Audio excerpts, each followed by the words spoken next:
नमस्कार दोस्तों, स्वागत है आपका अपने चैनल डिफेंस अपडेट पर।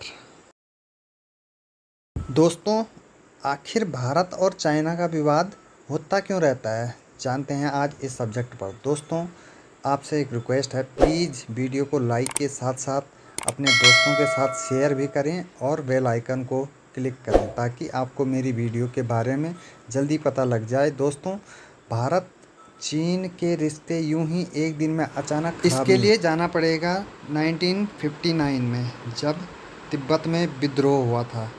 तो भारत में दलाई लामा ने अपने कुछ लोगों के साथ यहाँ शरण ले ली थी।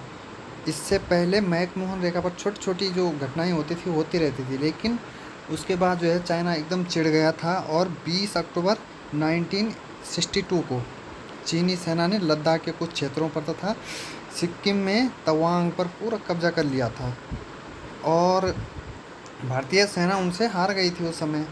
फिर अंतर्राष्ट्रीय दबाव पड़ा उन पर, इंटरनेशनली जो प्रेशर होता है वो पड़ा उन पर, और तब जाके 20 नवंबर 1962 को चीन ने युद्ध विराम की घोषणा की और भारत को अक्साई चीन से हाथ धोना पड़ा। फिर उन्होंने जो है तवांग वापस कर दिया था उस समय। यही मेन कारण बना भारत और चीन के साथ दुश्मनी का। फिर इसके साथ आगे टाइम के साथ बढ़ता गया। फिर चीन की पॉपुलेशन इतनी हो गई, कम से कम 1.4 बिलियन पॉपुलेशन हो गई, और लगभग इतनी ही पॉपुलेशन जो है इंडिया की है। तो चाइना अपना कंपटीटर मानता था इंडिया को हमेशा, चाहे किसी भी क्षेत्र में हमेशा से मानता ही है, क्योंकि बराबर की जनसंख्या हमारी भी और उनकी भी बराबर की है। और जनसंख्या का कारण ये होता है कि जहाँ ज़्यादा जनसंख्या हो तो उतनी जो है लेबर उतनी होती है वहाँ पे। इसीलिए एशिया के इन दो देशों को वर्ल्ड का पावर हाउस भी माना जाता है। ठीक है दोस्तों, होता क्या है कि जिस देश में जितनी ज़्यादा पॉपुलेशन होगी वहाँ उतनी ज़्यादा लेबर या वर्कर होंगे।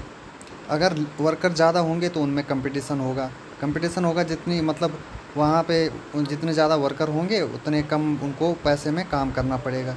यही कारण था इंडिया की पॉपुलेशन चाइना की लगभग है, तो वो चाइना हमेशा अपने इंडिया को जो है अपना कंपटीटर मानता है, और हैं भी कंपटीटर। चाइना और इंडिया हमेशा कंपटीटर हैं। लेकिन अब जो है, अब चाइना की इकोनॉमी तो बढ़ गई बहुत ज़्यादा और इंडिया की अभी ग्रो कर रही है। तो इंडिया में लेबर अभी भी सस्ती है। इस कारण से चाइना में हमेशा जो है कंपनियां जाती रहती थी। अब वो वहाँ से जो है वापस आनी शुरू हो, इंडिया में आनी शुरू हो गई वो कंपनियां चाइना से।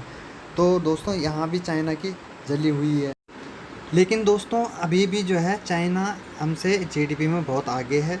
अभी भी उनकी इकोनॉमी बहुत बड़ी इकोनॉमी उनकी, हमारी इकोनॉमी इतनी बड़ी नहीं है। लेकिन भले ही वो हमसे बड़ी इकोनॉमी, लेकिन हमारी इकोनॉमी जो है बहुत डेवलपिंग इकोनॉमी है अभी वर्ल्ड की। तो दोस्तों, इससे भी चाइना बहुत चिढ़ा हुआ है, और जो है और क्यों चिढ़ा हुआ है वो हमसे। दोस्तों, अभी हमने जो है अपनी विदेश नीति या कोई सी भी नीति जो है बहुत ज़बर ढंग से चेंज कर दी। दरअसल होता क्या था पहले कि हम एक ही देश की तरफ देखते थे, वो था रसिया हमेशा साथ भी देता था। लेकिन दोस्तों, अब क्या हुआ, रसिया जो है थोड़ा सा फाइनेंशियली वीक हुआ, तो रसिया ने चाइना के पास पैसा है तो चाइना की तरफ भी देखना शुरू कर दिया। जो हथियार हमें देता वो चाइना को भी देता है। तो दोस्तों, हमें भी अल्टरनेटिव चाहिए था। तो दोस्तों, अब हमारी पॉलिसी चेंज हुई। उसका कारण ये हुआ, हमारा वेस्टर्न जो कंट्री था उनके साथ अलाइज हुई, अमेरिका हुआ, जैसे इनके साथ बहुत देशों के साथ अलाई बने हमारे।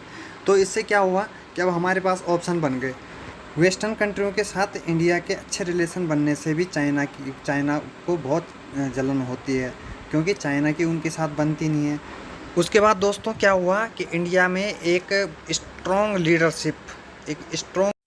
लीडरशिप से क्या हुआ कि अब जो है ईंट का जवाब पत्थर से मिलने लग गया और गोली का जवाब गोले से मिलने लग गया।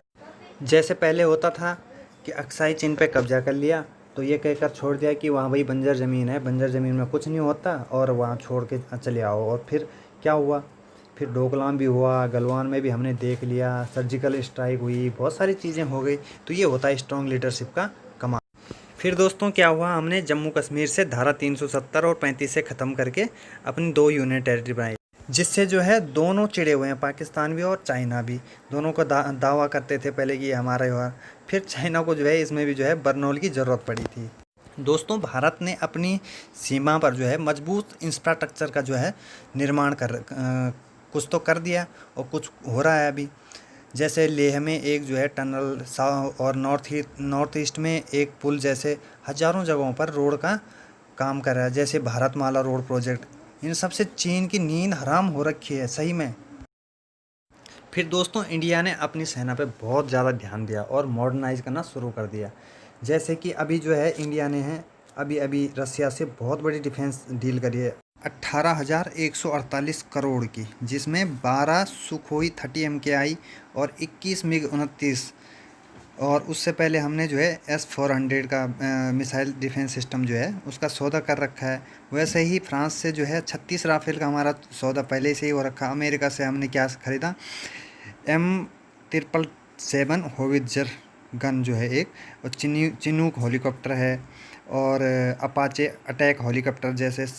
अभी जो है हमारी उस पर बात चल रही है F-35 फाइटर प्लेन जो है उस पर बात चल रही है, जो कि 5th जनरेशन का है, स्टेल्थ है का सौदा जो अभी हो सकता है कुछ दिनों में। अभी इस पर बात चल रही है दोस्तों।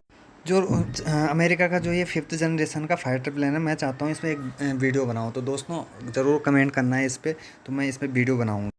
वैसे इजराइल से भी बहुत सारे डिफेंस डील चल रही है, जैसे उनसे हमने अभी बराक 8 मिसाइल ली थी। तो ये ऐसे डिफेंस डील बहुत सारी हमारी चल रही है विदेशों में। इस पर चाइना इस पर भी चिढ़ा हुआ है, क्योंकि अगर हम हथियार लेते तो उसको ही खतरा होता है हमारे हथियारों से। पाकिस्तान के लिए हमारे पास छोटे छोटे पटाखे बहुत हैं, चाहे पाकिस्तान को इतना खतरा है नहीं। तो चाइना बेसिकली हमारा थ्रेट होता है चाइना। अब दोस्तों इंडिया ने भी जो है चाइना की तरह उसके नेबर कंट्री, जितनी भी नेबर कंट्री है सबके साथ फ्रेंडली रिलेशनशिप बना दिए। जैसे चाइना ने करा था, पहले पाकिस्तान को फंसाया, फिर नेपाल को, बांग्लादेश, श्रीलंका, इन सबको फंसाया था। वैसे इंडिया ने भी जो है, दरअसल दोस्तों चाइना ने जो प्लान से फंसाया था उसका नाम है डेट ट्रैप।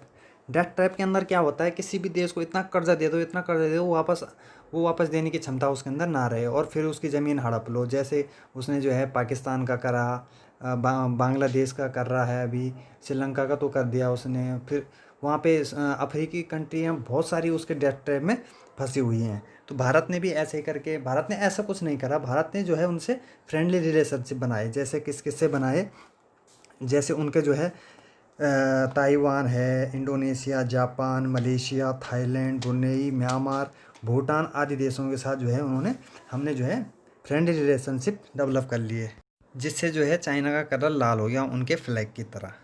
फिर दोस्तों इंडिया ने क्या करा, उसकी जो चाइना की जो एलाइज कंट्री हैं, जो उनकी फ्रेंडली कंट्री हैं, जैसे पाकिस्तान हो गया और मलेशिया, टर्की, जिन्होंने अभी उनका जो है वहाँ यूनाइटेड नेशन में साथ दिया था, फिर इंडिया ने उन पे स्ट्राइक करी। जैसे पाकिस्तान पे 2 स्ट्राइक करी, एक सर्जिकल और एक एयर स्ट्राइक करके चाइना को थ्रेट लगता है भारत से। वहीं मलेशिया और टर्की पर फॉरेन पॉलिसी से ही स्ट्राइक करी, और नेपाल का तो दाना पानी उनका जो है बंद कर दिया, जिससे चाइना को बहुत मिर्ची लगी। और उनका जैसे झंडे का कलर है ना लाल, वैसे ही उनका पूरा चेहरा भी लाल हो रखा है शी जिनपिंग का। दोस्तों एक चीज़ तो मानना पड़ेगा, 2014 के बाद से जो है भारत की विदेश नीति में बहुत ज़बरदस्त उछाल देखने को मिला। पहले हम केवल एक ही देश पे विश्वास करते थे, आपको पता ही है, वो रूस पे। पर 2014 के बाद हमने America, Japan, Australia, France, Germany, जिससे जो है ना चाइना की फटी हुई है, बिल्कुल ही लेटली फटी हुई है। दोस्तों ज़रूर शेयर करें और सुझाव ज़रूर दें, कमेंट बॉक्स में कमेंट ज़रूर